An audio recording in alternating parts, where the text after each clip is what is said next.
Et pour le groupe RRDP, la parole est à Monsieur Gérard Charras.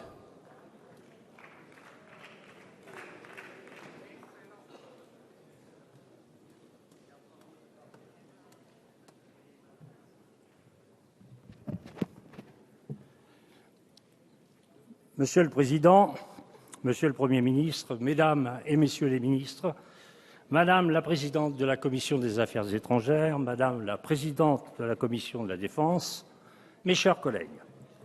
Vendredi matin, 2 rafales de l'armée française ont détruit un dépôt logistique du prétendu État islamique dans le nord-est de l'Irak, près de Mossoul, conformément à ce qu'avait déclaré la veille le Président de la République lors de sa conférence de presse.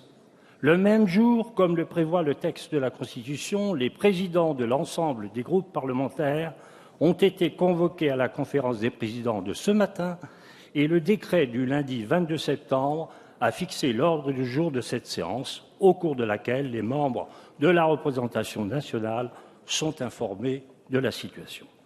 D'autres survols d'avions de chasse ont eu lieu et nos forces aériennes sont maintenant pleinement engagées dans ce théâtre d'opération, le 3e auquel participe la France. Après le Mali, la Centrafrique, nos soldats combattent en Irak aux côtés des Américains, mus par la conférence internationale sur l'Irak, dont Paris est à l'origine, tandis que les États-Unis ont hâté leurs préparatifs militaires jusqu'à aller bombarder l'une des bases du mouvement djihadiste à Raqqa, dans la nuit de lundi au mardi. Les États-Unis sont présents dans la région depuis plus longtemps, malgré leur départ du pays en 2006, dans les circonstances que chacun connaît et sur lesquelles je ne m'étendrai pas. Non pas qu'il serait inutile de rappeler la responsabilité de nos alliés américains dans le délabrement des structures politiques et sociales de l'Irak, ni de s'attrister sur le triste état de la Mésopotamie, abîmée par l'ignorance des peuples. Je parle des peuples occidentaux, cela va de soi, et le mépris de leurs commis. Je ne le ferai pas car ce débat est derrière nous. Nous sommes confrontés à une menace qui dépasse toutes les autres, une menace à laquelle il est impérieux de répondre rapidement et en coordination avec l'ensemble des membres de la coalition internationale rassemblés par le secrétariat d'État américain. L'heure n'est plus aux rancunes ou aux faux semblants. Nous devons à tout prix stopper la progression des combattants du djihadisme international, annihiler leur capacité de nuire par tous les moyens, y compris psychologiques, les nommer sous le vocable Ditch pour tenter de les couper de leur base syrienne en est un. L'État islamique est politiquement un leurre destiné à figurer l'affrontement avec les pays occidentaux, une provocation dont l'objet est de faire croire à un illusoire pied d'égalité dans la belligérance. Un État se confronte à d'autres États. L'État islamique est en outre juridiquement un oxymore. L'État islamiste n'existe pas en tant que soi. Premièrement, parce que la théorie de l'État est étrangère à l'islam politique. Le Dar al-Islam ne connaît, par définition, pas de frontières. Pas de frontières, pas d'État. D'ailleurs, le prétendu État islamique entend maintenant abolir ses frontières dans et hors du Moyen-Orient. Deuxièmement, parce que l'idée de terre conquise n'est qu'un avatar grossier de celui de terre promise. Et le soi-disant califat proclamé en juin 2014 ne saurait être comparé au gouvernement d'une communauté humaine avant tout constituée de mercenaires. L'État islamique est une mystification. Les États doivent démontrer que les hordes de combattants radicaux, entre guillemets, qui sévissent dans cette région ne sont pas des plénipotentiaires d'un régime institutionnalisé. La violence du message publié par le Parole de ce groupe lundi 22 septembre, qui, s'il n'était pas absolument sinistre, serait risible par le ridicule de son ampoule. Cela nous y aide. La barbarie est clairement revendiquée.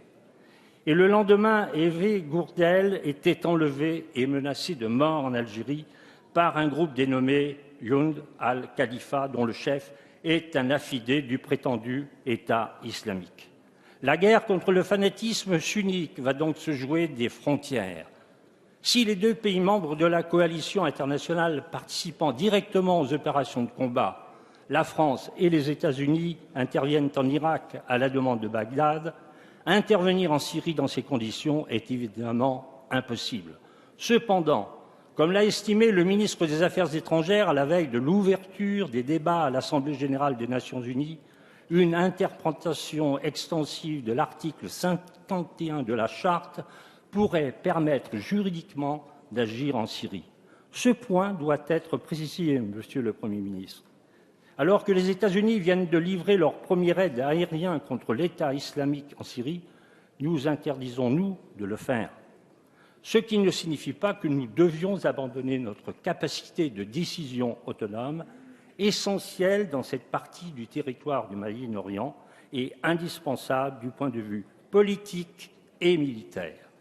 Politique, car les Français et les Américains peuvent ne pas utiliser les mêmes procédés pour saper la base sociologique des djihadistes. Militaire, ensuite, pour des raisons évidentes, lorsqu'on se souvient du revirement de l'administration présidentielle américaine, renonçant il y a plus d'un an à intervenir militairement en Syrie. La lutte contre le terrorisme international aujourd'hui diffère de celle menée après les attentats du 11 septembre en ce qu'elle est menée plus étroitement avec les pays arabes dont la diplomatie s'est clarifiée. La frappe américaine en Syrie a été menée conjointement avec 5 de ses alliés régionaux, l'Arabie saoudite, les Émirats arabes unis, la Jordanie, le Qatar et le Bahreïn. La question de la place de l'Iran est évidemment essentielle. La Turquie, après la libération récente de ses otages, semble vouloir ne plus louvoyer, même si elle négocie encore sa participation à la coalition internationale, alors que la question de la sphère politique du Kurdistan doit être posée à l'échelle régionale et que la réduction du flux de réfugiés syriens doit être une priorité. Il faut se féliciter de la clarification turque en ne négligeant pas la nécessité de clarifier les conditions de l'expulsion hier des 3 djihadistes présumés en provenance de Syrie, ayant transité par Istanbul, et la nature des responsabilités des autorités turques dans cette lamentable affaire. Le défi est de la plus haute importance et il doit être relevé par l'ensemble des pays membres de la coalition internationale.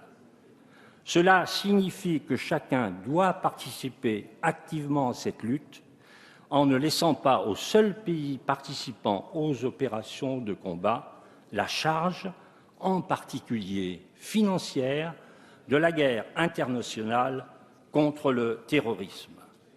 Il n'est pas admissible que la France, qui est le seul pays européen à se projeter militairement dans plusieurs théâtres d'opération, en supporte seul le coût. Vous savez, Monsieur le Premier ministre, que les parlementaires radicaux sont particulièrement attentifs au maintien de l'intégralité et de l'intégrité du budget de la défense. Les opérations extérieures, les fameuses OPEX, font l'objet de crédits évaluatifs et nous pensons qu'ils devront être réévalués dans le projet de loi de finances qui sera bientôt soumis à notre examen. Nous soutenons l'action du président de la République et nous nous félicitons de la rapidité et de la réactivité des autorités françaises, ainsi que la volonté maintes fois réaffirmée de placer notre action dans le cadre du droit international.